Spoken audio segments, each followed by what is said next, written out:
A woman named Melanie runs through an underground tunnel, desperately trying to escape an unseen creature chasing her. She finally manages to claw her way out to the surface, but a masked man suddenly appears and brutally kills her with an axe. The story then shifts to a group of friends traveling down an empty highway. Clover, her ex-boyfriend Max, Megan, and a couple named Nina and Abe. Later, they watch a recorded video message from Melanie, who is revealed to be Clover's sister. In the video, Melanie apologizes for not coping well with their mother's death and for running away from home. It's revealed that Melanie has been missing for a year, and the group is now at the same gas station where she was last seen, desperately searching for any clue about her whereabouts. Clover then enters the gas station and shows the owner a photo of Melanie, asking if he has seen her. The man explains that many people have come searching for missing loved ones and warns that people often vanish near a nearby town called Glor Valley. The group, however, decides to head toward Glor Valley as a violent storm rolls in. They eventually arrive at a visitors center and are stunned to see a massive dark cloud hovering directly above the building. While the storm rages all around it, the visitor center itself remains completely dry. With no phone signal, Abe, Nina, and Megan enter the visitor center, which appears abandoned, and notice an unusual hourglass inside. Nina later discovers a guest registry book, while Abe stumbles upon a wall plastered with missing person posters. Outside, Clover suddenly hears her sister calling her name and spots a distant figure through the rain. Believing it's Melanie, she follows the voice into the storm, with Max running after her.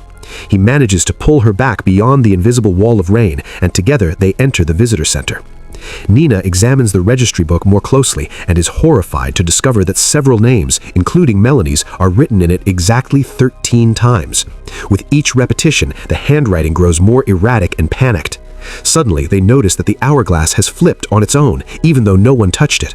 Strange noises echo through the building, raising their fear.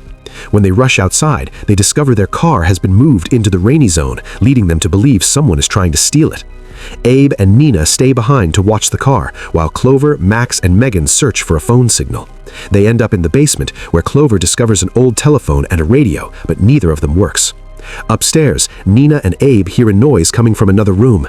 Abe goes to investigate alone, but never returns. When the sound happens again, Nina follows and is brutally murdered. Hearing her scream, Max looks toward the basement door and sees Nina's lifeless body with the killer standing over her. Max runs back and warns Clover and Megan to hide, while the masked killer follows him into the basement.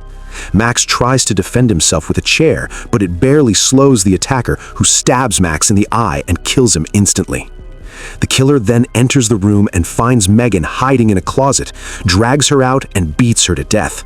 Clover stabs the killer in the back with a knife, but it has no effect, forcing her to flee. She runs into the woods, but freezes when she sees a figure that looks exactly like Melanie. In that moment of hesitation, the killer strikes her from behind and kills her as well.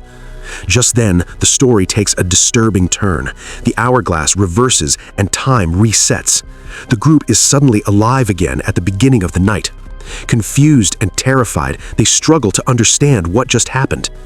Abe then notices that their own faces now appear on the wall of missing person posters.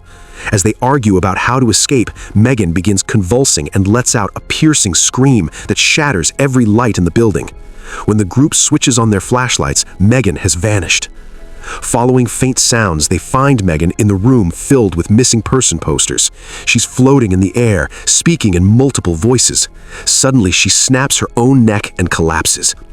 Panicked, the remaining friends argue about what to do next until loud banging erupts at the front door. Abe looks outside and sees no one there. Then Melanie's voice speaks from the other side, demanding to be let in. Overwhelmed by fear and hope, Clover opens the door despite her friends' desperate pleas. Instead of Melanie, a house that wasn't there before now stands outside. Suddenly, an invisible force lifts Clover into the air and drags her toward the house while the others are trapped inside the first building. Max tries to run after her, but the others stop him, warning that it's too dangerous. Furious and desperate, Max curses them and storms out alone. Meanwhile, Clover regains consciousness in a dark room filled with eerie mannequins. Then she notices an old woman connected to an oxygen mask, silently watching a television. When Clover tries to escape, the woman speaks in a chilling voice, telling her there is only one way out. She must either survive the night or become part of it. The woman suddenly attacks and forces Clover to breathe through her oxygen mask. Moments later, Clover becomes possessed and goes through a horrifying transformation that seals her fate. Elsewhere, Max arrives at the strange house, desperately searching for Clover. At the same time, Abe and Nina attempt to escape in the car. Nina hesitates, feeling guilty for abandoning their friends, but Abe forcefully locks the doors and drives straight into the storm. They barely make it down the road before a massive creature blocks their path, forcing them to turn back. Nina tries to escape the car, but the masked man appears once again and kills them both. Meanwhile, Max continues exploring the house and enters a room filled with creepy dolls. Suddenly, the possessed Clover appears out of darkness and kills Max. She then heads toward the visitor center, but the masked killer runs her down with the car. Once again, the hourglass flips, resetting time and trapping everyone in yet another loop. This time, fully aware of the cycle, the group barricades the front entrance and locks themselves inside the bathroom, hoping to survive until morning. Abe drinks water from the sink and offers it to the others. Exhausted, frightened, and desperate, everyone accepts. But as Clover explains what the witch told her, Abe suddenly begins coughing up blood. His condition rapidly worsens until his body violently explodes. Rena rushes to the sink next, and she explodes as well. Moments later, Megan suffers the same horrific fate. Clover begs Max to kill her so the loop can reset and they can plan better, but Max can't bring himself to do it and explodes. As Clover collapses, the gas station attendant approaches her and tells her she nearly succeeded, but survival requires action, not waiting. Just as he finishes speaking, Clover explodes, and the hourglass flips once more. In the next loop, Megan's condition begins deteriorating. Her hair falls out and extra teeth grow in her mouth. Realizing each loop is getting worse, the group begins investigating Glor Valley's past by searching old records in the basement. They realize that the gas station attendant is actually Dr. Hill. 20 years earlier, a mining disaster killed more than 1,000 people when miners dug too deep, causing the town to collapse underground. Dr. Hill, a trauma specialist, was sent in to treat survivors.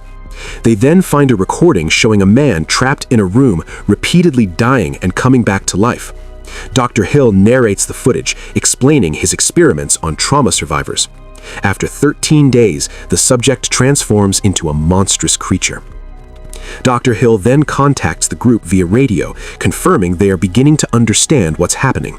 Clover demands to be released, but Hill insists that one person must die for the others to escape. Nina reveals that it's their 13th night, the final one, and no one has ever survived beyond it. Air raid sirens blare as multiple creatures approach them. The group descends into the tunnel beneath the visitor center, evades the creatures, and emerges into the buried ruins of an old town. The masked man attacks again, and Max urges Clover to run. As she does, she encounters Melanie and realizes her sister is truly gone. With no other choice, Clover says goodbye and kills her. Meanwhile, Max, Abe, and Nina manage to kill the masked man by crushing his head with a sledgehammer.